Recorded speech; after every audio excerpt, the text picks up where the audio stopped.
அந்த உபகாரம்தான் ஒரு ஆணை சலாமத்தானவனாக, ஒரு ஆணை நிம்மதியாளனாக மாற்றும்.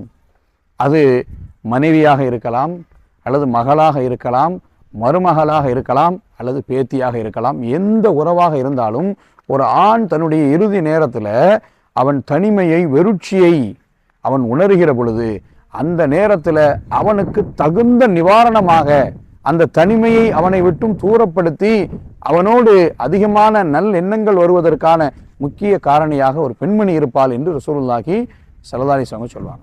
நம்ம இன்னைக்கு உலகத்தில் பார்க்குறோம், ஒரு ஆண் மகனுக்கும் ஒரு தந்தைக்குமான உறவுன்னு நீங்கள் பாருங்கள்.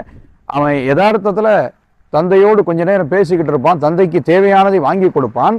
ஆனால் தந்தையோடு இருந்து உரையாடி கொண்டு தனிமையில் அவங்களோடு சில படி நேரங்களை அவன் கொடுப்பானா என்று சொன்னால் நிச்சயமாக அது நடக்காது.